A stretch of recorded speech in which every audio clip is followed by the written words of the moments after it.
Bonsoir à tous, bienvenue dans Ça déraille, le podcast sur un sport qui n'a pas de Big 3, non, c'est un Big 2. Vous avez compris, on va parler de Paris-Roubaix qui s'est terminé tout à l'heure et la victoire, la troisième de suite de Mathieu Van Der Poel. Et pour débriefer cette course hors norme, peut-être la plus importante de l'année pour certains d'entre vous, nous avons que du beau monde. Je vais commencer d'abord par celui qui est in situ, celui qui est sur place, vous le voyez autour avec le vélodrome, André Pétrieux. Bonjour, monsieur James Odvard qui est sur place, notre Belge national. Bonsoir, monsieur le chef. Bonsoir à tous. Une bonne nouvelle pour tout le monde, c'est que comme il est en salle de presse, il va parler déjà assez doucement et en plus, il va peut-être moins parler que d'habitude. Donc ça, peut-être que ça va permettre aux autres d'avoir du temps de parole. Nous avons aussi Anto qui est là, bien habillé, pour l'occasion, évidemment. Messieurs, mesdames, bonsoir à tous. Je dis bien habillé parce qu'il a enlevé son casque, parce qu'on a tous mis comme James un peu un tour de cou pour faire comme comme tout le monde. Et puis comme il a deux casques, voilà, on s'est mis un peu comme lui. On s'est dit pourquoi pas. Voilà, Anto qui est de retour. C'est le seul course de l'année. La prochaine fois que vous le verrez, c'est aux environs de novembre-décembre pour le cyclocross. Non, je suis venu la dernière fois il n'y a pas longtemps. Oui, bon bah. Pour l'estrader. Oui, bon merci en tout cas d'être venu. Qu'on a du gravel lors du pavé. Oui, c'est ça en fait. La team qui a mis un maillot d'occasion lui aussi. Voilà, c'est on dirait un fan club. Ouais, très content de vous retrouver et content de retrouver aussi Anto qui visiblement s'est réveillé le jour où on a la course la plus somnifère de l'année. Non, somnifère, t'es dur. Bon, on aura le temps d'en parler. On parlera aussi des Ardennaises qui arrivent parce que c'est la suite déjà avec notre question en débat. Est-ce que Pogačar va faire le triplé sur les Ardennaises? On parlera aussi d'un certain Remco qui est de retour. Voilà un petit peu tout ce qu'on va faire. Il y aura aussi un attaque, on n'attaque pas. Et un quiz. Alors là, encore une fois, vous allez m'adorer les gars. En attendant, direction les pavés, direction Roubaix.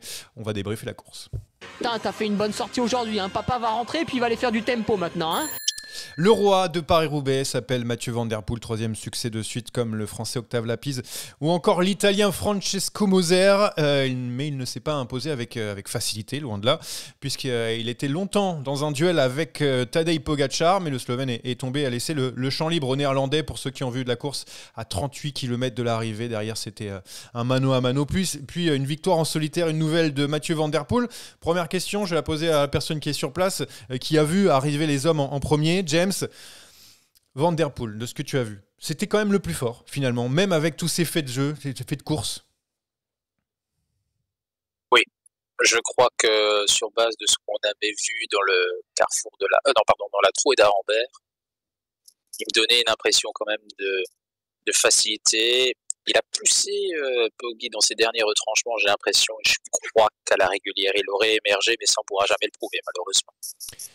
Anto, ton analyse de cette course, Mathieu Van Der Poel était quoi qu'il arrive le plus fort, même si Pogačar était resté dans la roue. Est-ce que finalement la chute n'a pas changé grand-chose au classement, en tout cas de 1 et 2 de ce Paris-Roubaix?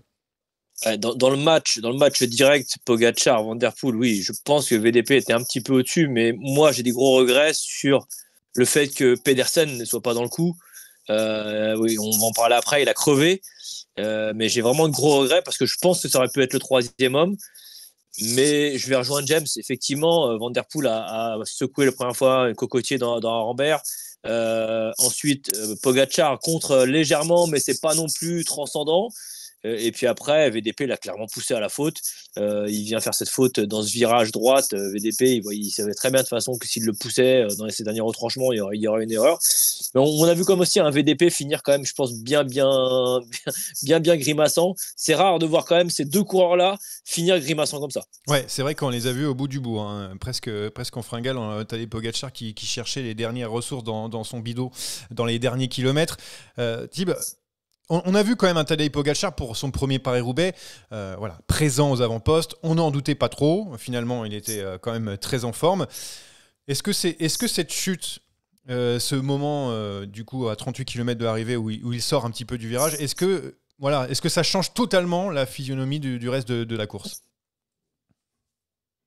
Ça change le mano à mano qui aurait quand même tourné à l'avantage de Mathieu Van Der Poel. Et heureusement que Mathieu Van Der Poel était malade, visiblement, hein. Mais non, en soi, ça change pas l'issue du match. Le tournant, et Anto, il l'a souligné, c'est cette crevaison de Mats Pedersen qui était sans doute le grand favori s'il avait été là.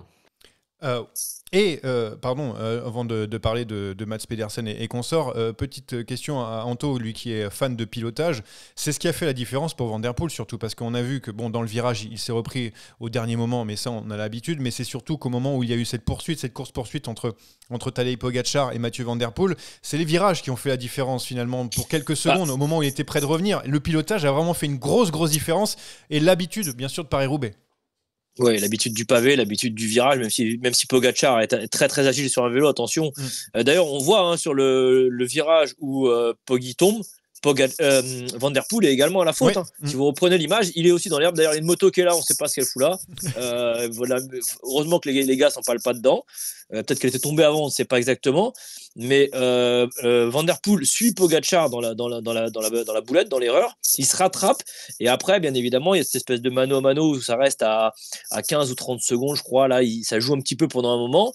Et on voit clairement que VDP, mais d'ailleurs, VDP, on ne sait pas trop. Au début, il ne se découvre pas complètement, on a l'impression. Et d'ailleurs, Steve et Jackie disent à l'antenne, on ne sait pas si vraiment il met tout, il attend. Enfin, est-ce qu'il a peur que Pogačar rentre? Et puis au bout d'un moment, il voit clairement que dans le secteur pavé suivant, je ne sais plus c'est lequel exactement, mais Van Der Poel beaucoup plus aérien dans les virages, et il recreuse tout de suite, et après Pogačar a son deuxième ennui mécanique, donc c'est terminé. Ouais. Mais oui, je pense que clairement le pilotage y a fait pour beaucoup. Pogačar découvrait, on l'a bien dit, ce Paris-Roubaix, il avait déjà roulé sur le pavé, il était très à l'aise, il fait les Flandres, on sait. Mais voilà, les Flandres, c'est les Flandres, Roubaix, c'est Roubaix. Vous mourrez dans Ouais, vas-y, James. Il a expliqué en conférence de presse sa version des faits. Il a suivi la moto, tout simplement. Donc il est tombé, je pense aussi. Enfin, qui s'est loupé aussi. Oui, tout à fait. Et donc, il expliquait très clairement dans ces termes, oui, quand vous avez une moto qui est si près de vous, et sans vouloir l'incriminer, et que tu es à bloc, tu la suis automatiquement, mais très bon. Et d'ailleurs, VDP l'a suivi aussi. C'est souvent ce qu'on dit quand un coureur tombe devant toi, on apprend toujours aux gamins, ne regardez pas le mec qui tombe parce que vous allez tomber. Parce que le corps suit le regard. Donc, mais néanmoins, il terminait son propos en disant ok, c'est la moto qui m'induit en erreur, mais il n'y a pas d'excuse. J'aurais dû savoir qu'il y avait un virage là, et puis c'est tout. Donc, en gros, il faut aussi parfois lever la tête. Quand vous courez, vous êtes à bloc, mais un peu de lucidité, ça fait pas de mal. Et là, ça fait une erreur qui se paye cash, puisqu'il perd la course là. Je noterai quand même que c'est sa deuxième faute de pilotage de la saison après l'Estradé. Quand il est un peu, je ne vais pas dire sous pression, mais quand même un petit peu, il a tendance à avoir une... Voilà, ça fait déjà 2 erreurs. Il y en a déjà fait une au Tour de France avec Vingegaard, on se rappelle d'une édition où il a voulu le pousser à la faute dans une descente. Voilà, quand il y a adversité, une vraie adversité, on peut faire des erreurs. Après, il y a l'expérience qui pêche, mais avant ça, Anto, tu peux enlever ton casque, parce que je pense que ton micro frotte dessus. Ah oui, monsieur, il fait le technicien, je voulais lui dire, mais voilà, merci beaucoup. Merci à la régie. Mais ouais, non, au-delà de ça, il y a quand même l'expérience, parce que Tadej Pogačar le concède. En fait, s'il n'avait pas eu cette crevaison, il aurait eu son compteur, il aurait peut-être pu anticiper un peu plus le virage. Mais du coup, en fait, l'anticipation du virage, il l'aurait connu si il avait déjà participé à Paris-Roubaix comme Mathieu Van Der Poel là. Mais à ce moment-là, il a son compteur quand la première fois qu'il tombe. Dans la première... Ah si. Il repart sans compteur. D'ailleurs, j'allais en parler après. Mais quand il tombe, il a le compteur, vu que c'est son premier vélo. Je sais pas, dans son interview, il avait dit que non. Non, moi je pense qu'il se passe, c'est qu'après, il repart avec un premier vélo, il n'a pas son compteur. Ensuite, il crève, il a encore un vélo qui n'a pas le compteur, et je pense que c'est ce truc-là qui lui manque sur la fin. Et la demi-craquante qui nous fait l'espèce de fringale, c'est parce que maintenant, on sait très bien que les coureurs sont complètement focus sur les watts et savent vraiment ce qu'ils doivent mettre ou pas mettre. Et je pense qu'il a mis full gaz à un moment, et il s'est fait sauter le cocotier. Et je pense que c'est à ce moment-là qu'il paye. Mais la première fois qu'il tombe dans le virage où il y a la moto, il a le compteur vu que c'est son vélo de départ. Et surtout, tu as des Pogačar qui dit qu'il a eu qu'il a fini fatigué, mais qu'il a fait des performances quasiment jamais vues dans sa carrière, en tout cas dans des périodes. Et après, il parlait du compteur. J'ai l'impression d'avoir été plus vite que je ne suis. Enfin, j'ai jamais pu aller aussi vite avant. Donc voilà, il y a pas mal de choses. Tu as des Pogačar qui s'est senti très fatigué. c'était la course la plus dure de sa vie, mais il le dit quasiment à chaque fois, même sur Milan-San Remo. Voilà, il dit qu'il est très fatigué, Tour des Flandres aussi. C'est un petit peu un petit peu compliqué, c'est vrai, quand on joue avec Mathieu Van Der Poel, c'est souvent difficile. Je sais que vous m'aurez l'envie depuis tout à l'heure, on a parlé pas mal du duel, mais du troisième homme qui aurait pu se mêler à cette bagarre, qui a été donc pénalisé comme d'autres, hein, évidemment, mais avec une crevaison au moment où les deux ont accéléré, dans un moment important. Mats Pedersen, alors je ne sais plus qui avait, chez Anto, je crois qui avait parlé de ça. Mats Pedersen, c'était ton troisième homme, tu penses qu'il aurait pu suivre? Après, je pense que Thibaut aussi voulait en dire deux mots. Ouais, je pense clairement qu'il aurait pu suivre. D'ailleurs, il s'est découvert très tôt dans la course. Et, il avait aussi beaucoup de monde autour de lui. Je pense que c'est lui qui avait certainement le plus de monde, le plus d'équipiers. Parce que quand on regarde bien à la fin, finalement, Vermeer chez Alpecin est malheureux, crève 2-3 fois, donc il n'est pas dans le jeu. Donc VDP se retrouve seulement avec Philipsen qui craquera sur la fin. Pogacar n'a jamais eu d'équipier. Donc je pense que c'était la Trek était l'équipe la plus solide pour moi autour de Pedersen. Il s'est découvert très tôt, d'ailleurs ils l'ont aussi notifié, mais qu'est-ce qu'il fait? C'est trop tôt, ceci, cela. Et puis il crève au plus mauvais moment, au moment où la guerre commence, et il crève dans le deuxième, il crève après Arambert, hein, je crois, dans le secteur juste après. Ouais. Donc il crève au plus mauvais moment. Mais je pense que oui, sur le papier, c'était pour moi le troisième larron, et grosse déception. D'ailleurs, j'en avais fait avec moi. Enfin, vous savez que mon favori c'était bien évidemment Wout, mais je pense que j'avais vraiment mis une un gros truc j'aurais mis une grosse pièce sur Pedersen. Alors dans le chat on me dit jamais Pedersen n'aurait pu suivre. C'est vrai que j'ai tendance à me dire je vois mal à s'immiscer dans ce duel, mais peut-être que je me trompe, mais en tout cas on a le droit d'en débattre. Thibaut, toi aussi c'est la même sur le même avis, en tout cas, Pedersen, voilà, cette crevaison lui a totalement changé sa course, et du coup, on ne saura jamais, évidemment. C'est ce qui rend ce Paris-Roubaix extrêmement frustrant en fait. Il ne sait pas forcément jouer à la pédale, il sait jouer sur les ennuis mécaniques des uns et des autres, et notamment celui de Mats Pedersen. Alors Mats Pedersen, on peut se demander s'il aurait pu suivre, s'il aurait pu gagner ce Paris-Roubaix, mais j'ai presque envie de te dire, au vu de la configuration et de sa force, de ce qu'il nous a montré depuis le début des Flandriennes, qu'il aurait dû gagner ce Paris-Roubaix. James, il a dit quelque chose après la course. Toi, tu as pu le voir ou pas du tout, Mats Pedersen sur le podium après, etc. Non, malheureusement, je n'ai pas fait mon focus sur Mats Pedersen. J'étais assez concentré sur d'autres, et surtout sur Florian Vermeersch, qui avait quand même un sentiment mitigé après la course, qui déclarait j'avais des jambes d'enfer. Et il était un peu frustré justement de ne pas pouvoir faire étalage de ses jambes. Forcément, il y a son leader devant. Et donc, il était un peu coincé, mais il avait des jambes d'enfer. Et tu sentais que le mec, il avait un peu, on ne peut pas dire la haine, mais il était un peu frustré de ne pas pouvoir jouer sa carte personnelle, parce que c'est effectivement la course qui lui convient le mieux. Il l'a déjà prouvé par le passé. Et alors, évidemment, il y a beaucoup d'attention autour de ce jet de bidon. Je change complètement de sujet par rapport à Mathieu Van Der Poel. Ça va pas en rester là, hein.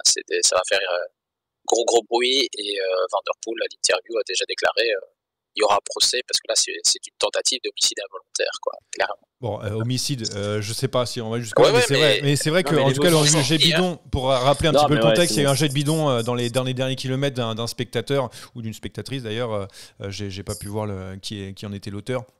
Donc un jet de bidon dans les derniers kilomètres envers Mathieu Van Der Poel. Il a déjà eu un crachat, je crois, je crois que sur le Tour des Flandres. La bière. La bière aussi. L'année dernière, il y a eu crachat en cross, sans faire exprès un bonnet dans sa roue.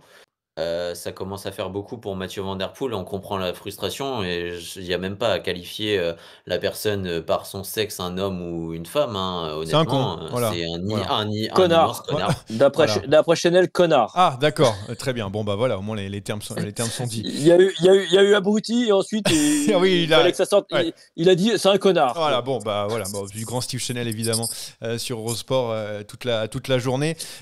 T'as eu Van Aert ou pas, James? Non, pour savoir comment c'était pour lui, parce que quatrième encore. Van Aert, il était le premier surpris d'être encore là pour jouer le podium, parce que d'après lui, il se sentait tellement mal dans la trouée d'Arambert, mais vraiment mal, parce qu'en fait il est tombé. voilà, il faut aussi en avoir conscience. Il se sentait mais vraiment très très mal et on l'a vu. Hein, il a même été lâché à un moment donné par son coéquipier Brennan. Vous imaginez à quel point c'était un peu la déconfiture. Et puis finalement, plus les kilomètres passent, et c'est un peu l'enseignement qu'on peut tirer avec Wout, c'est au plus les kilomètres passent, au plus il s'améliore dans la course. Et finalement, c'est une belle 4e place. C'est dommage de rater le podium, et je peux vous assurer, quand ils sont entrés dans le vélodrome, l'acclamation était plus forte pour Wout que pour Mathieu. Oui, Wout van Aert. On adore les perdants en France, on n'oublie pas qu'on a longtemps célébré les perdants ici, nous tricolores. Voilà, on va pouvoir rebondir sur Wout van Aert. C'est vrai qu'on l'avait vu aussi sur le Tour des Flandres être de mieux en mieux dans la course, puisque voilà, il a été un peu lâché, il est revenu. Là encore une fois, des problèmes de placement, un genou, une nouvelle fois il est retombé dessus, donc on a vu des trous dans un genou qui est déjà bien troué.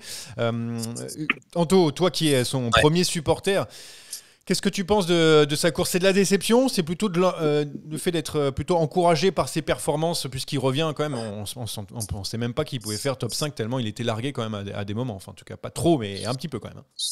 C'est mitigé. C'est mitigé.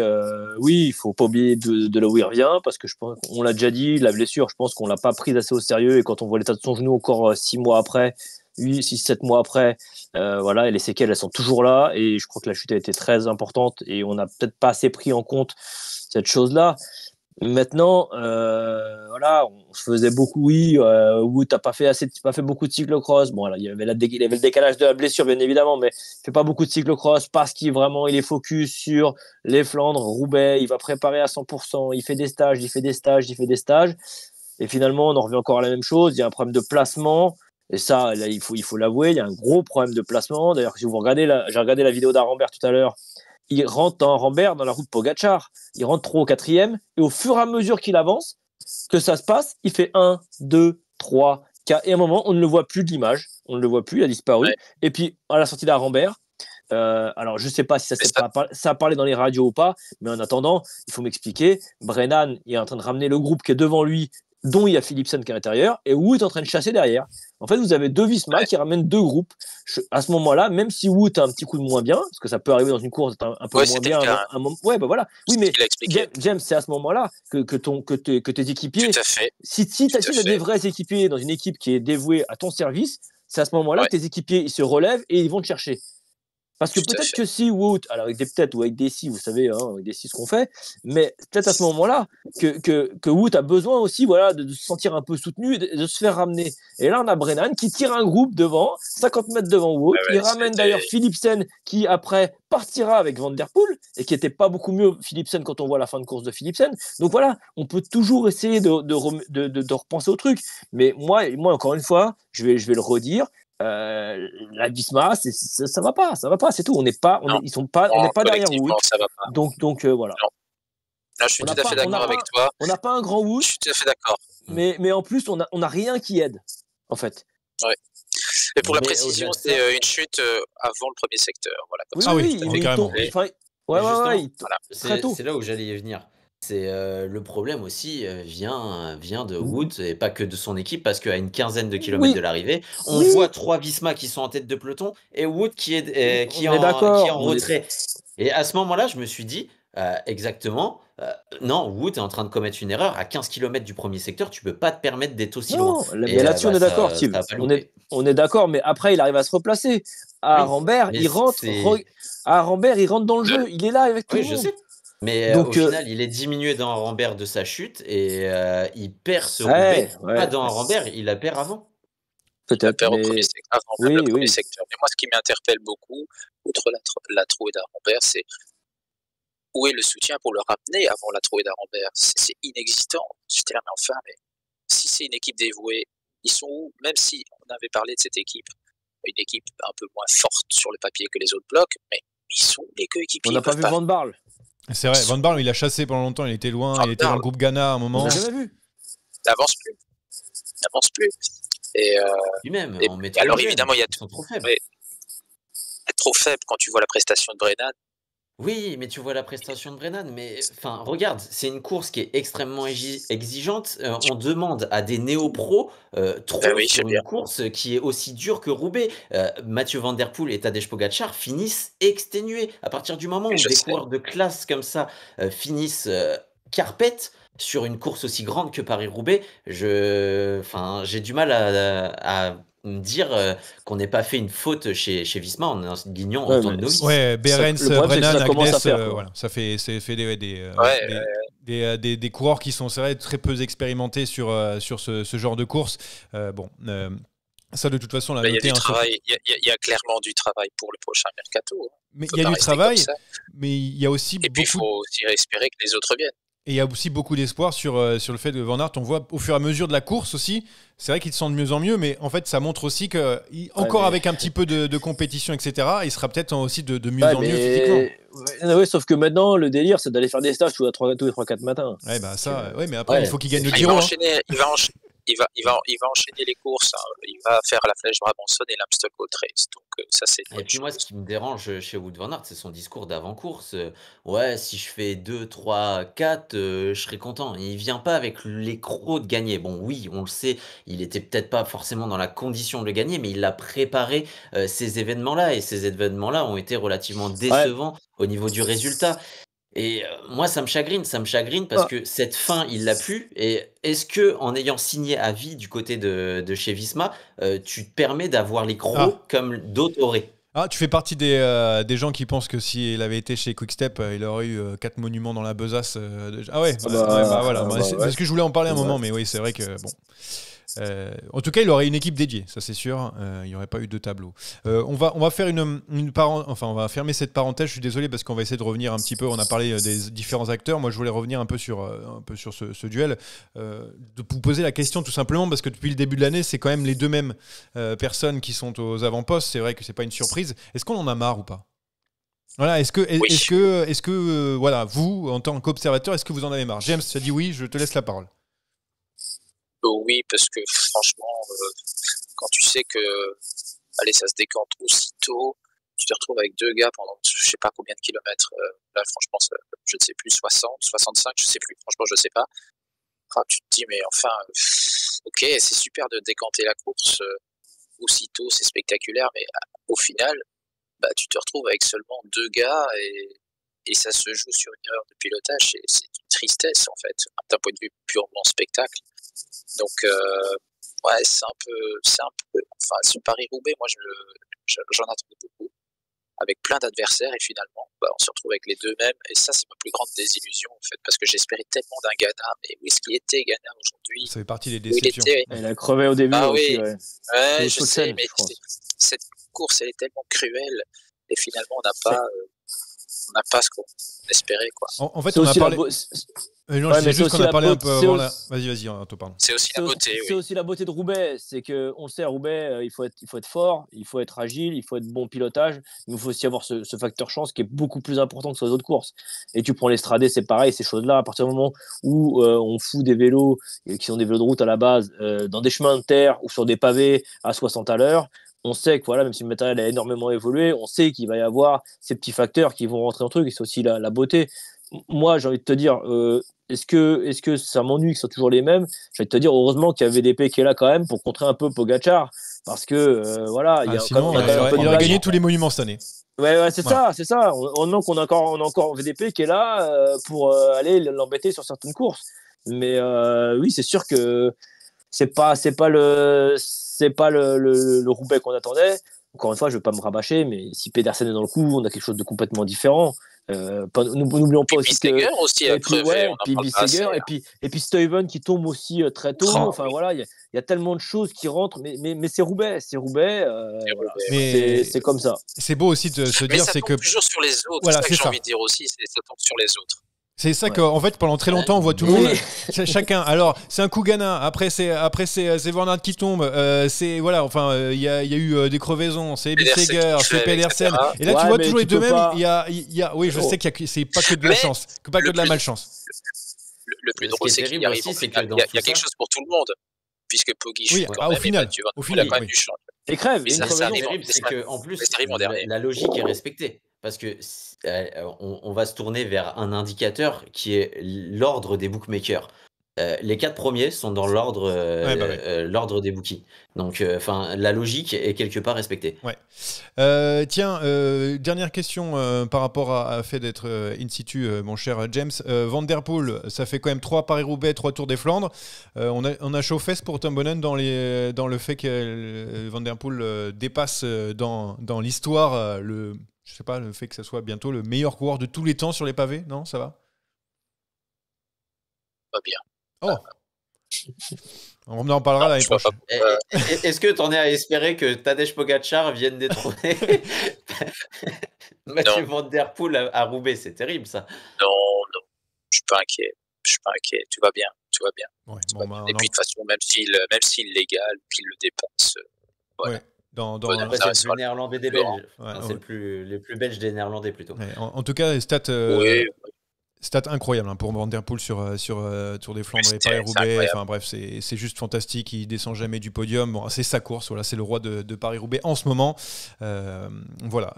Pour terminer, les bonnes surprises, les déceptions pour ce Paris-Roubaix masculin, parce qu'on va parler un petit peu de la course féminine après. Parce que bon, déception les Français, ça c'est fait. On n'en parlera plus. On parlera après derrière un petit peu d'une Française. On peut en parler, non? Florian Dauphin, 25e place. Bon, yes. C'était au zoo, c'est bon. Merci mon Flo. Voilà, bonne surprise, on parlait de Bissegger. Voilà, on en avait parlé. Déception Ghana, vous avez autre chose, des noms à donner pêle-mêle comme ça Jonas Struch qui fait le meilleur résultat de sa vie. Ouais, mais il y en a toujours un mec de l'échappée. Enfin, on aime beaucoup Jonas Struch et Holgard d'ailleurs, j'étais derrière. Ça change. Ah ouais, mais et en plus, c'est pas la première fois qu'Intermarché ou Anti fait le coup. C'est super pour eux, c'est super pour lui. Voilà, c'est l'occasion d'être enfin mis en évidence parce que Jonas Struch, on en parle quand dans l'année? Voilà, donc c'est top. Marcus Hulgaard, même topo. Donc c'est la preuve, c'est encore une fois la belle histoire de cette course. Ça prouve que quand on prend l'échappée matinale et qu'on est costaud, eh bien c'est le seul monument où on peut aller scorer un top 10. C'est vrai. On l'a vu nous les dernières années avec. J'avais regardé un petit peu les classements avec Laurent Pichon notamment qui avait fait faire un top 10 en étant en partie de l'échappée. Enfin bref. Non les gars, autre chose. C'est malgré les mutants qu'on a. Ouais. La ligne globale des Lidl Trek qui perdent Stuyven sur chute. J'ai jamais vu Stuyven moi. Il est tombé rapidement. Dans la trouée d'Arambert, il perd de l'option tactique avec la dernière option tactique avec Jonathan Milan. Bon, bah voilà. Et puis après, on connaît l'issue avec Mats Pedersen. La guigne absolue, alors que comparativement aux espoirs, ils ont dominé la course là-bas. On me dit Kung aussi dans les personnes à mettre aussi en lumière, même s'il a lourdement chuté. On dirait voir les images, il a fini au-delà de la 40e place, mais c'est vrai qu'il était comme d'habitude. C'était parti pour un top 10 encore. Ouais. Je trouve que Girmay s'en est pas trop mal tiré non plus avec sa 15e place. C'est pas mal. Et Dan Hall. Tu vas nous vendre tous les mecs de Intermarché, c'est ça? Si t'as un sponsor derrière, tu le dis, parce que moi j'ai pas été mis au courant. Il va nous vendre tous les mecs d'Intermarché là qui ont bien performé. Vas-y, par contre, il y avait un Astana là qui a bien marché au début, mais après qui a crevé aussi. Non, Fedorov, le grand là, qui était au début, qui a commencé à répondre aux premières attaques. Après, malheureusement, il a crevé aussi. Donc, voilà, ça fait partie du jeu.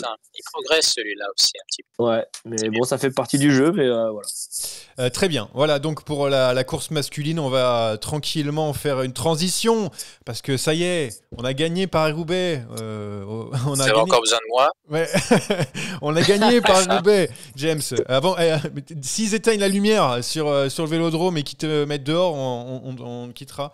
Mais sinon, tu restes avec nous pour parler, bien sûr. En plus, voilà, la Visma gagne.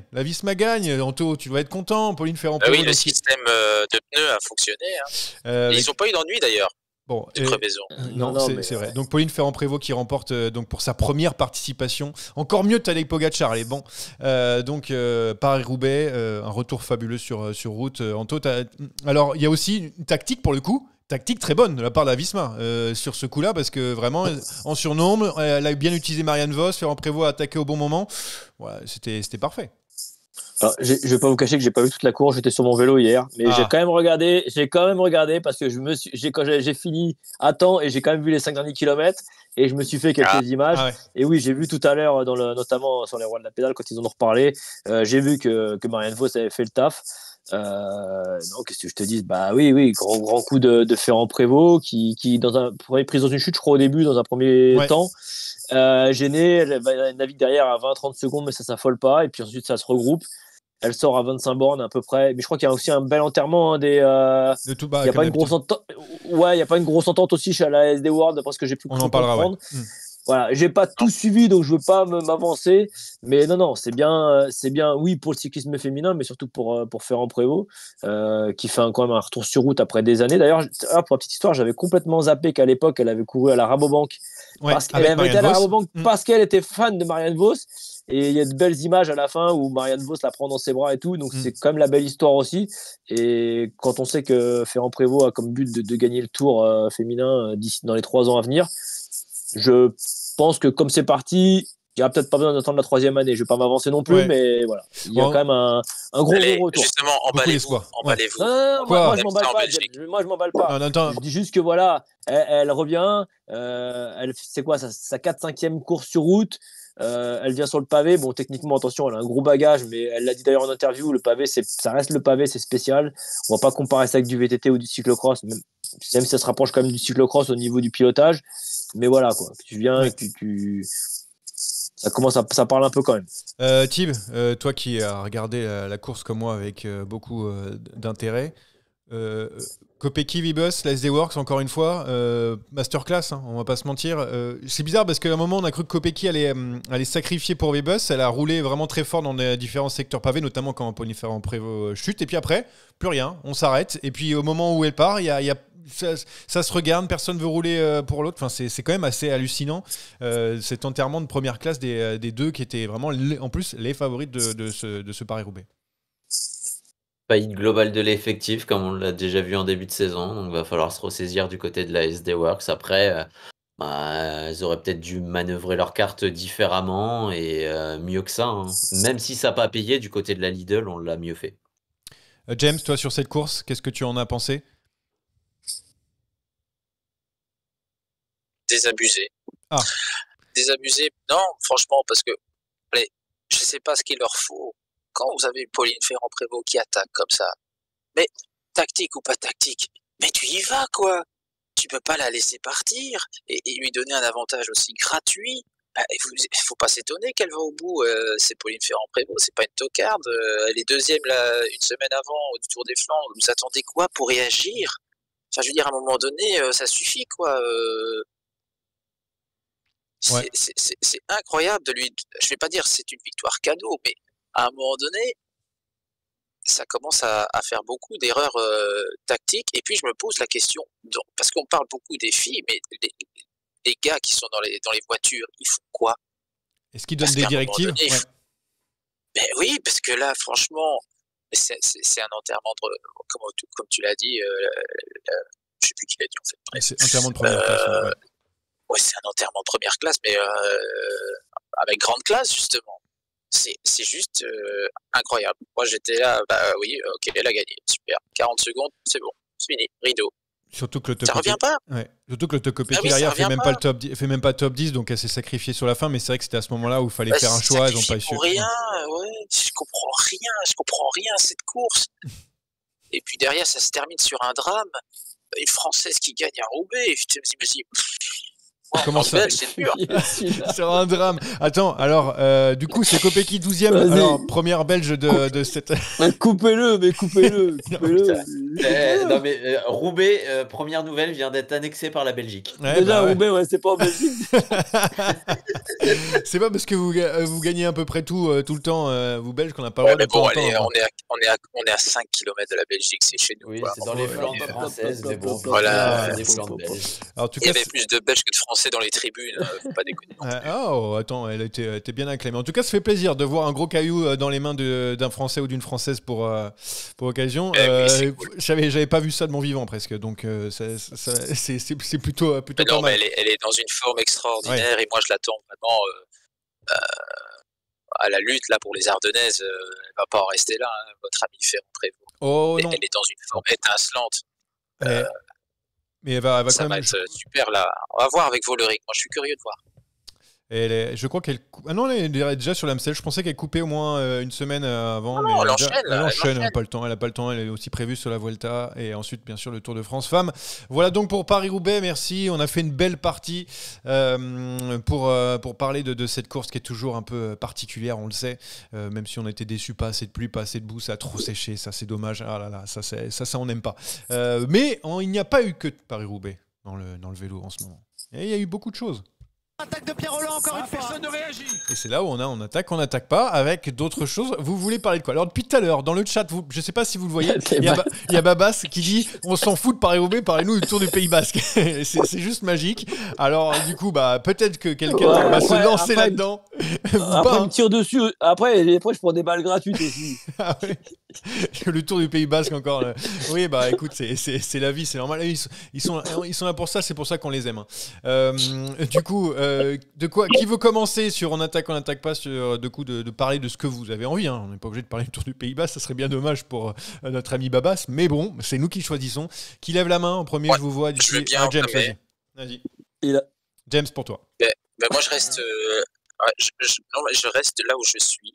Parce que j'ai envie de parler des autres courses. Voilà, au moins qu'il bosse pas gratos. Au moins, bosse pas gratos. Allez, vends-nous tes petits espoirs là. Il n'y a pas un seul Français dans le top 5 que j'ai regardé, mais bon, vas-y, vends-nous tes espoirs. Oui, des espoirs qui vont avoir le tour. Exactement. Chez les espoirs, ça a été une démonstration de la Lidl Trek, donc c'est vraiment très fort. 1 et 2, ils ont survolé les débats. C'est très clair avec Albert Philipsen et Soderquist, qui est une vraie machine. Moi, j'aime beaucoup Soderquist. On va en reparler de ce garçon. Très clairement, déception pour les Belges qui sont passés complètement à côté. Ça, c'est très triste pour les espoirs. Oui, on est passé à côté. Set de Setches est tombé et il se tenait le poignet, donc ça, ce ne sont pas très très bon.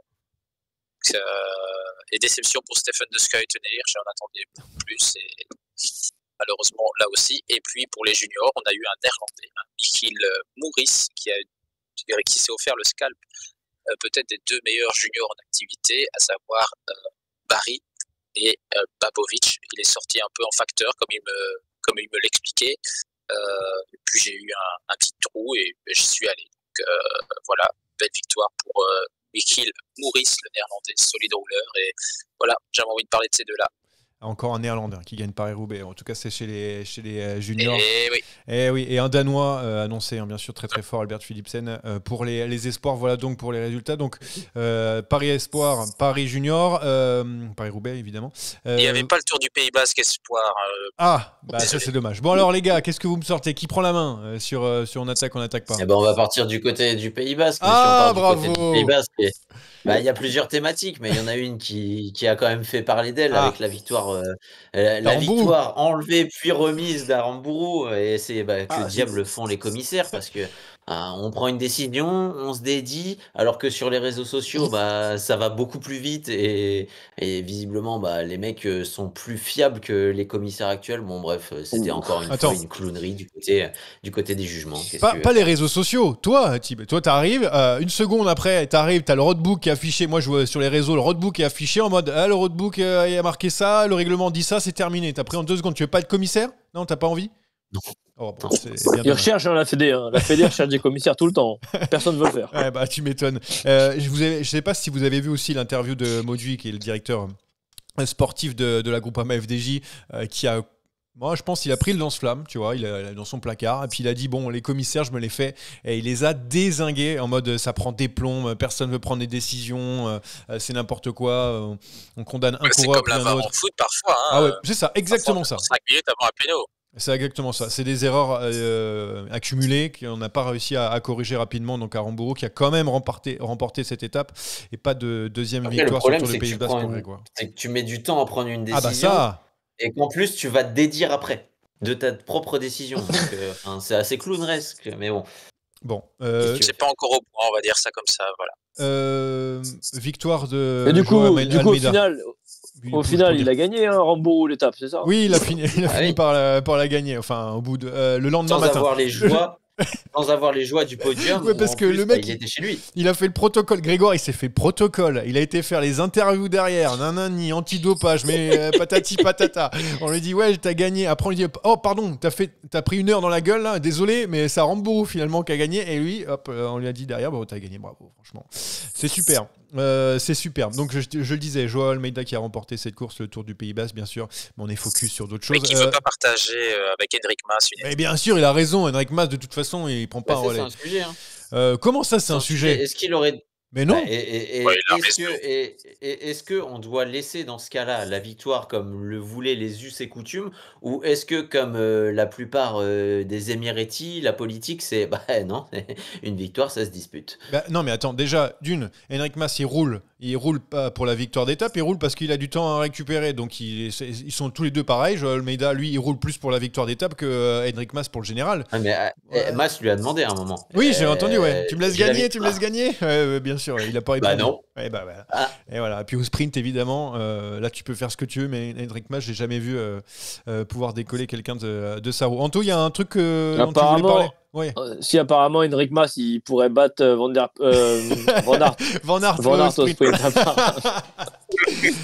Alors, en tout cas, je pense que dans l'état où a fini Kung à la fin, je pense que Van Aert battait Kung, vu dans l'état où il a fini notre Suisse. Désolé, fallait que. Ah oui, bien sûr, on est là pour ça. Il le mérite. Mon grand-père aurait 3 boules et ça ferait un flipper. Oui, c'est bon. Non, mais bon, allez, Anto, t'as un truc à. Non, tu voulais parler de quelque chose? Non, j'ai regardé un peu le Tour du Pays-Bas, j'ai regardé un peu. D'ailleurs, j'ai vu que t'avais mis Champoussin, très costaud sur l'étape où ils arrivaient dans ils montaient une espèce de côte là. Ouais, il était le 3e jour, mais c'était une dinguerie. Hein. Des passages à 20%, ça durait 3 bornes et demie, ça en a mis partout. Champoussin très solide, mais après j'ai pas regardé le reste des étapes. Voilà. Moi je voulais juste. C'est honnête. Oui. Je suis honnête. Moi je voulais juste rajouter aussi le fait que Cofidis commence à retirer petit à petit des coureurs de grandes courses pour les foutre ailleurs. Ce qui me paraît, attention, je sais pas, c'est pas taper sur la Cofidis, mais au moins ça a été dit. Milan Fretin était prévu à la base sur Paris-Roubaix. Hop, on l'a foutu ailleurs pour marquer des points. Bon, c'est un petit peu tard, j'ai l'impression, mais bon, au moins. Ils se sont rendus compte que du côté d'Astana, on avait fait péter un peu l'intelligence artificielle pour avoir un programme, donc ils ont dû demander à ChatGPT. Ouais, du coup, ils se sont dit, ça serait bien d'aller gagner des courses. Au revoir les pavés. Bonjour les Ardennaises. Après, si Fretin gagne le Tour du Limbourg, il n'y a plus rien à dire. Hein. Oh là là, attends, mais ça on verra. Mais pour l'instant, on est concentré. Les Ardennaises, avant tout, les Ardennaises, mon cher James. Allez, mon petit, on en remet là, on en remet. Donc, les Ardennaises qui arrivent, oui, déjà, on peut dire au revoir à tout ce qui est pavé et gros cuisseaux. Et maintenant, on va partir du côté des Ardennaises avec l'Amstel pour commencer, la Flèche au milieu et Liège-Bastogne-Liège pour terminer avec, je vous le dis, un coureur qui a décidé de faire les 3 en plus de faire chier Van Der Poel sur son terrain, c'est Tadej Pogačar qui sera là sur les 3. Très simplement, la question que je vais poser, et après ça on amènera d'autres questions que je vais poser, comment on peut faire pour empêcher Pogačar d'avoir les 3? Parce que vu la forme qu'il a déjà sur le terrain, qui normalement ne lui est pas propice, je vois mal, lui qui a déjà gagné l'Amstel, etc., comment lui enlever les 3. Mais bon, la question que je pose, qui veut commencer? Est-ce que Pogačar est parti pour le tripler sur les Ardennaises dans cette forme-là? Qui peut l'embêter? Qui peut le stopper? Les Belges. Les Belges? C'est-à-dire? Bah oui, pourquoi pas. Thibaudet sur la Flèche. La chute. Non, pardon, je vous prie. Non, Thibaudet sur la Flèche Wallonne, pourquoi pas. Moi, j'ai envie de voir ça, même si je ne crois pas trop. Je suis optimiste. Et puis Remco sur Liège, il n'y a pas de raison que Remco soit pas au niveau. Il s'est entraîné durement et il a pris le temps pour revenir en forme. Je suis sûr qu'il sera au niveau. Et voilà, peut-être que, imaginons que ce Paris-Roubaix laisse des traces dans l'organisme de Tadej. Il était si fatigué. Qu'est-ce qui nous dit qu'il va pas... Ça, c'est déjà vu, des gars qui ont fait Paris-Roubaix la semaine suivante, l'Amstel, et qui ont disparu des radars. C'est peut-être la chance qu'on a, c'est qu'il soit un peu émoussé, bien qu'on n'a pas l'impression qu'il s'émousse souvent, lui. Mais c'est peut-être la seule chance qu'on ait, c'est qu'il décide de lever le pied. Parce qu'il y a aussi les grands tours, il y a aussi le tour à préparer. Il va peut-être payer la note à l'Amstel, sait-on jamais. Ouais. C'est une course exigeante, ça tourne dans tous les sens. Ça vaut la peine.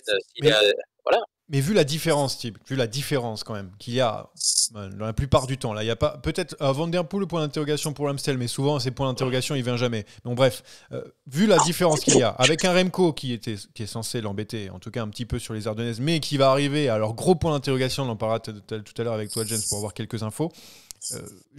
Dans quel monde on parle de mal digérer la bouffe belge, une indigestion de bouffe belge, mais à part ça, personne ne peut sortir du lot pour embêter Pogačar, sauf si bien sûr il est fatigué. Bon, il fait déjà des gyrotours facilement. Ouais, c'est ça, il a réservoir infini. Et puis sur ces Ardennaises, tu te poses quand même un peu moins la question que sur Milan-San Remo et Paris-Roubaix, où Tadej Pogačar aura toujours un problème, à savoir Mathieu Van Der Poel. Là, sur les Ardennaises, il aura très peu de problèmes, hormis peut-être sur Liège avec un Remco Evenepoel, mais encore, on se pose la question de Remco Evenepoel, va falloir aussi voir l'état de sa rentrée. On va prendre les infos maintenant avec toi, James. Remco, et on en est où? Parce que c'est pas qu'il s'est caché, il a eu bien sûr une chute et il a eu du mal à s'en remettre. Ouais. Je le savais. Si seulement je le savais. Mais non, on va avoir des éléments, déjà un élément de réponse vendredi avec la flèche Brabançonne. On attend évidemment déjà du bon Remco, il s'entraîne dur, on a vu les données sur Strava, il fait des grosses sorties, donc je suis pas spécialement inquiet. Le problème, c'est que c'est Tadej Pogačar en face, et ça va être une autre paire de manches. Est-ce qu'il sera directement dans le coup pour aller jouer la gagne avec Tadej? Voilà, nous on espère déjà un duel extraordinaire dans la Redoute. C'est ce qu'on veut, c'est ce qu'on attend tous. Vibrer dans la Redoute, Poggi, Remco, c'est ce qu'on attend. Et on espère l'avoir, ce duel, surtout. Je sais que ton intérêt est moindre sur les Ardennaises, mais est-ce qu'il y a quelque chose qui te donne envie, Anto, de regarder ces courses? Parce que c'est vrai que là, on sort quand même d'une période assez faste entre Milan-San Remo et les deux autres monuments, le Tour des Flandres et Paris-Roubaix. Là, on a l'impression qu'il y a un peu moins de discussion et un peu moins d'intérêt, c'est vrai, il faut le dire, sur ces Ardennaises qui nous excitent un petit peu moins, peut-être. C'est laquelle déjà qui arrive avec le... Parce que moi, les trois qui arrivent, là, je les confonds tout le temps. C'est pas Liège-Bastogne-Liège, c'est laquelle qui arrive avec le mur à la fin là. La flèche wallonne, mon cher. Ouais, c'est celle-là. Moi, celle-là, j'aime bien. Je m'en vais, là. Moi, celle-là, j'aime bien. Non, mais je vous le dis clairement. Moi, vous savez très bien, moi, les choses qui m'intéressent, c'est quand il y a des chemins ou des pavés. Donc là, je vais regarder la flèche wallonne. Mais les autres, qu'est-ce qu'ils pourraient me donner? Si, je vais regarder quand même. L'Amstel Gold Race, il y a quand même le retour à l'ancienne formule avec une arrivée au sommet du Coberg. Mais bon, enfin, allez, sur ce type de terrain. S'il y a Pogačar au sommet, hein. S'il y a Pogačar au départ. C'est presque au sommet. Enfin, c'est vraiment l'ancienne formule. Mais en fait, le problème, c'est est-ce que Tadej Pogačar va attendre la dernière des dernières montées? Non. Absolument pas. Ah non, c'est trop risqué. C'est trop risqué avec un Thibonais. Parce que là, il y a encore il y a Thibonais au sprint, il y a d'autres gars qui attendent qu'une chose, c'est d'avoir un petit groupe à 30 et se faire plaisir. Non, il va attaquer avant et faire une sélection comme il sait bien le faire. Mais attention, il y aura Wout van Aert. Il sera là, Wout. Van Aert fait l'Amstel. Il fait l'Amstel? Ouais, Van Aert fait l'Amstel. Je vais regarder l'Amstel alors. Voilà, exactement. Et puis Tom Pidcock sera là aussi, donc attention, c'est pas encore... Regarde. Ouais. Et il y aura surtout Ben Illy. Ouais, j'aime bien Ben Illy aussi. T'aimes bien tout le monde finalement, mais tu as retrouvé que tes copains là-bas. Non, mais en fait, je les regarde après. Mais ouais, c'est vrai que l'autre avec le mur de 8 là, je me trompe toujours dans. Est-ce que Florian Dauphin l'a fait? C'est moins attrayant pour moi. Je trouve que. C'est moins attrayant pour moi, je trouve que les courses il y a le pavé. Mais bon. Après, attends. Faut regarder la team Visma qu'ils ont prévu. Ils ont prévu d'aligner Van Aert, Benoît. Bon, je pense que Kampenhardt va sauter. Ben Tulette, Valter, Tosh Van Der Sande et Axel Zingel. Mais ça, c'est quand ça? C'est cette semaine déjà? C'est dimanche. C'est dimanche, Anto. Ah non, bienvenue sur dimanche. Terre, mon gars. Bienvenue Dimanche dans la saison de vélo. Mais dimanche, l'Amstel direct. On n'a pas le temps. Ouais, mais attends, j'ai des choses à faire aussi, moi. On ne veut pas savoir ton programme. Le mec qui fait son planning pendant l'émission. Non, mais on a quoi? On a mercredi, on a la flèche Brabançonne qui est une transition entre vendredi. Les courses pour Flahut et éventuellement mercredi j'ai une dispo. Mercredi j'ai une dispo. C'est vendredi, hein. C'est vendredi. Mais on s'en fout, t'es dispo. Anto. Non, le week-end prochain je suis en Bretagne. Ah bah c'est super, tu vas prendre du beau temps. C'est les 60 ans d'Annick la semaine prochaine, tu vois. Non mais alors là on est parti Non, j'en peux Il va plus bientôt de- débuter le Tour de Bretagne d'ailleurs. On est parti en tous les sens. Au départ, je voulais poser une question assez simple, et là, on est en train de me parler des 60 ans d'Annick et me dire il y a le Tour de Bretagne qui commence bientôt. Franchement, c'est un enfer. Déjà que dans le chat, alors vous avez pu les tenir. Alors, du coup. Et après, je vais en Espagne dans 3 semaines. Je suis Non, en bah alors, Espagne. laisse tomber. On ne parle plus. Tracas. On ne parle plus. James, il fait nuit chez toi. Est-ce que tu as encore le temps de rester ou faut que tu partes pour le quiz parce qu'on va le faire maintenant. Ah ouais, fais-le. Ah bah je vais m'en aller alors. Je vais m'en aller. Non, fais-le, James, allez. Non, je vais être mauvais. Ce quiz est une dictature orchestrée par moi-même. Oh, J'ai pas compris la question, c'est... Alors, ce quiz, vous avez bien regardé Paris-Roubaix? Vous êtes content? C'était bien les classiques pavés? Parce que c'est un quiz sur le Tour du Pays Basque. Eh ouais. Oh, putain. Eh ouais. C'est un quiz sur le Tour du Pays Basque. Et c'est pas forcément sur l'actuel, mais je me suis dit que ça allait bien vous prendre à contre-pied. Donc alors, Anto, ce que tu peux faire, c'est fermer la page Wikipédia que tu viens d'ouvrir. Non, mais c'est bon, j'ai les mains là. Lâche les mains, voilà. Et on va pouvoir tranquillement. Il y a des questions dures et des questions faciles. Dans le chat, vous pouvez jouer évidemment. Le premier qui répond a gagné. Vous marquez des points pour le chat et pour le reste, bien sûr, ça passe entre Tib Mathéo, et Anto. Mathéo, viens m'aider, Mathéo. Ah bah d'accord, on appelle de l'aide. Il a le droit à l'aide, Tib, tu lui accordes? Non, il y a De quoi personne. Ah bah si, c'est Mathéo qui l'aide. du coup. Non, il y a personne. Alors, première question. J'ai pas de crayon pour noter les points, j'ai essayé de faire ça de tête. Première question. Citez-moi un Français vainqueur du Tour du Pays Basque, s'il vous plaît. Un Français vainqueur du Tour du Pays D'étape Basque. ou d'étape ou du tour entier? Du général du Tour du Pays Basque. Citez-moi un Français, vous pouvez en donner pêle-mêle. Virang dans le chat, c'est pas bon. Jalabert, ça a été donné par Babas et d'autres personnes. C'est évidemment Laurent Jalabert en 1999 qui a aussi les gars, tranquille. Anquetil, Fontan et Pellissier. Donc un point pour le chat, je vais le noter. Un point pour le chat et 0 pour Anto et Tib. Deuxième question. Qui est le dernier Français monté sur le podium du Tour du Pays Basque du classement général, évidemment? David Godu. Ce n'est pas David Godu. Non, ce n'est pas David Godu. C'est un coureur qui actuellement ne court plus. Il est retraité. Pinot. Ouais. Non, c'est quelqu'un encore un peu plus vieux que Pinot qui est quand même monté comme lui sur un podium de grand tour. Il n'y a pas très Bardet longtemps. Il n'y a pas très longtemps, non. Mais Bardet, il n'est pas à la retraite. Mais Pas encore. Moreau, c'est pas bon. C'est une bonne réponse de Babas qui a donné Jean-Christophe Perrault, qui est donc monté en 2014 sur le podium du Tour du Pays Basque. C'est 2 points pour le chat. Tu vois, le chat voulait le Pays Basque et ils l'ont. Voilà. Alors, il n'y a plus de James, c'est dommage, parce que j'avais une question pour le dernier Belge à être monté sur le podium du Tour du Pays Basque. Le dernier Belge. Il y a eu 2 victoires d'un mec dans les années très lointaines. Le dernier Belge, je vais vous donner des indices. Évidemment, c'est un coureur dans les années 90. Donc, un coureur, pas forcément le plus grand coureur de tous les temps pour les Belges, mais un coureur qui a compté, notamment lorsqu'il est passé de l'autre côté en tant que manager et directeur sportif, qui a été quelqu'un au premier plan pendant de nombreuses années. Et qui derrière a eu des problèmes avec tout ce qui est picouse, etc.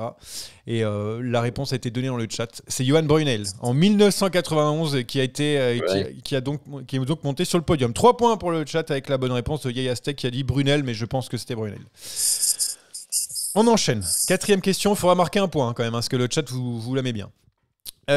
Souvent, ce sont les Espagnols qui ont remporté la course. Citez-moi d'affilée 2 vainqueurs hors Espagne depuis 2000. Sans Almeida, bien sûr, qui a gagné cette année. 2 coureurs hors Espagne. Donc, du coup, pas espagnol. Roglic. 2 d'affilée, j'ai dit. Chips. T'as dit quoi? Roglic. Ouais, Roglic. Ce n'est pas bon. 2 d'affilée, il me faut aussi dans le chat. Ah non, Pogacar, il l'a pas fait. Non, il l'a pas fait. C'est Catalogne qui l'a fait. Ce n'est pas bon. Roglic, Vlasov, ce n'est pas bon aussi. Il y a Roglic, c'est sûr, de toute façon. Roglic, Roglic. pas de problème. C'était l'année dernière. Roglic, c'est bon. Me trouvez un 2e. Il y en a beaucoup, hein. Aïe, c'est dur. C'est dur. Il y a un coureur qui a gagné des grands tours dernièrement. Autre Roglic. Un autre qui a aussi gagné des grands tours. Il m'en faut 2 d'affilée, du coup. Non. Ouais. Thibaut, il m'en faut 2 d'affilée, du coup. Vingegaard Vingegaard et non. Roglic. Voilà, Vingegaard et Roglic, voilà, c'est une bonne réponse. C'est difficile, hein, il faut pas m'en dire deux. C'est J'ai moi, dit, hein. citez-moi 2 d'affilée. Tu l'as dit avant ? C'est moi. J'ai envie, j'ai envie de te donner les points juste pour la nonchalance de Thib. Je te donne les points. En tout cas. Vas-y, allez, je te donne un point. J'ai dit Vingegaard. Il était là, il dit Vingegaard. Je dis oui, 2 d'affilée, c'est pas mal. Alors, 5e question. Il a pas dit Vingegaard Roglic, mais bon, c'est pas grave. C'est pas grave, je donne les points quand même. Quel coureur du 21e siècle est co-recordman de victoire dans l'épreuve ? De victoire, pas d'étape, de victoire du Tour du Pays Basque. Je sais pas, on va partir sur un Valverde. Hein. Non, pas Valverde. Retraité ou Retraité actuellement. Co-recordman. Contador. C'est Alberto Contador. Bravo Tim, c'est ton premier point, Alberto Contador. Ouais, mais attends, il avait déjà dit une réponse, donc il devait attendre que je Non, mais attends, mais refais pas les règles. À chaque fois, je t'ai donné un point gratuit tout à l'heure. Sinon, tu balances une liste de coureurs comme ça, et puis l'autre, il peut pas parler. C'est comme ça. Alors, on m'a dit Herrera, Rodriguez. Non, c'était donc Alberto Contador. Quel coureur actuel, encore dans le peloton, a remporté le plus d'étapes sur le Tour du Pays Basque ? Roglic, c'est une bonne réponse, mon cher Thib, avec 6 victoires. Ça a été vite, hein, le chat n'a pas pu répondre. Tu reviens sur le chat qui est à 3 points, tu en as 2. Anto, 1, même si bon, le point, on sait qu'il n'est pas vraiment bon. Alors, quel coureur italien est le co-recordman de participation à l'épreuve ? Quel coureur italien qui est aujourd'hui... Nibali ? Non, un coureur qui a couru donc en tout cas pour le Tour du Pays Basque, entre 93 et 2008. Un coureur qui était spécialiste plutôt des classiques. Bettini, ce n'est pas bon, mais c'est pas loin. Benati. Quelqu'un qui a couru très très longtemps. Jusqu'à ses 50 piges presque. Balane ? Non, pas Balane. Vous étiez très proche avec Bettini. Il y avait un adversaire avec Bettini la plupart du temps. Scarponi ? Non, pas Scarponi. C'est une bonne réponse du chat qui a donné à nombreuses reprises. C'est Davide Rebellin. Putain, Rebellin. Je regrettais Davide Rebellin. Qui a couru 16 fois entre 93 et 2008. 8e question. 4 pour le chat, 2 pour Thib, 1 pour Anto. Si le chat répond, ça va être dur de récupérer. Qui a remporté cette année le maillot de meilleur grimpeur du Tour du Pays Basque ? Qui Almeida ? a remporté ? Non, ce n'est pas Almeida. Non, Armirail. Armirail, c'est une bonne réponse. La Thib, tu reviens avec 3 poins. Alors, merde, il l'avait. Quand j'ai arrêté de regarder la course, il l'avait. Voilà. Donc, Solaire lui a pris et puis il l'a récupéré à la dernière étape. Il reste donc 2 questions. Tu peux revenir sur le chat et de l'emporter sur le fil, mon cher. Moi, j'ai fini, Thib. quoi. Et Anto, tu peux continuer pour le plaisir, parce que depuis tout à l'heure, t'en mets pas une dedans. Pour m'entraîner. Sachant que t'as un point que tu m'as volé. Ouais, sachant qu'il y a un point qui t'a volé. On verra après au VAR. On va demander au commissaire de course, peut-être qu'on va redonner la victoire au chat, lui enlever, puis la donner à Thib, on sait plus. Question pavée pour Anto, on me dit dans le chat. 9e question, avant-dernière question. 2e victoire au classement général d'une course World Tour pour Joao Almeida. Ouais, c'est assez rare en effet, en carrière. Quelle est l'autre course qu'il a remportée, Joao Almeida ? Quelle aussi en Espagne, autre course World Tour vous pouvez donner ? L'Algarve, c'est pas bon. C'est une course World Tour, je le répète. Autre course World Tour. La Catalogne ? La Catalogne, ce n'est pas bon. Pologne. Pologne, c'est une bonne réponse. Et attention, parce que ça a été donné en même temps dans le chat par Babas. Vraiment. Donc du coup, c'est la dernière. C'est la dernière qui vaudra donc son pesant de cacahuètes. Dans le chat, vous avez le droit qu'à une seule réponse par personne. C'est très simple. La question, elle est... Anto, tu peux jouer, t'inquiète pas aussi. Enric Mas a terminé donc 2e du général. Combien de victoires Enric Mas a en carrière ? Vous avez le droit qu'à une seule proposition. C'est celui qui sera le plus proche ou tout bon. Carrière pro. Hein. Carrière pro. C'est donné. Donc 5 pour Yaya Steck dans le chat, 2 pour Jackie Bosberg, 4 pour Anto, 1 pour Straff. Non, j'ai dit 4 avant Anto. Hein. On peut tous dire 4, c'est pas grave, tout le monde peut dire 4. Non, vas-y, pour la contradiction, je vais dire 3. Babas dit 8. Eh bien, on va donner la victoire au chat, puisque la réponse est 6, personne ne l'a.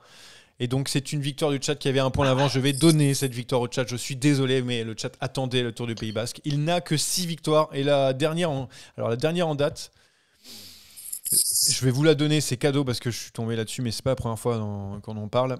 C'était sur le Giro dell'Emilia en 2022. Voilà, donc pour la victoire de Enric Mas. Une victoire volée pour moi. Un point distribué au chat inexistant. Comment ça J'ai dit. Oh la mauvaise foi. Tu regarderas derrière. Il est mauvais perdant. Très bien. On demande au commissaire derrière. On demandera au commissaire de demander si jamais on doit déclasser ou pas le chat.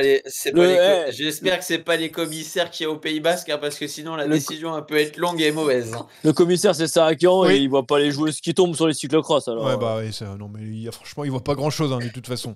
Ça on le sait bien. On finit vite fait sur les paris pour la course qui arrive dimanche là, Anto, que tu connais bien. Ouais, pas celle dans la côte. Dans la côte. Même pas vrai. Ça vous a plu ça? J'adore. Moi, je pense que je vais la mettre en best-of comme d'habitude. Mais je me trompe toujours avec le. Je sais plus laquelle je l'ai inversé. Je sais pas, peut-être la côte de Montmartre, j'en sais rien. Genre, c'est pas comme si le mur de 8 était la côte la plus célèbre du monde. Non, la côte je sais, mais je sais jamais dans quelle course elle va. C'est ça. D'accord, très bien. Je sais que c'est le mur de 8. Est-ce qu'on va en parler pendant 10 ans ou on finit sur les paris Non, vas-y, fais les paris. Alors, on va faire les paris parce que sinon on va parler du mur de 8 Paris-Camembert et voilà. Ouais, ça va être compliqué. Ou la route Tourangelle. Je prends la start list. Très bien.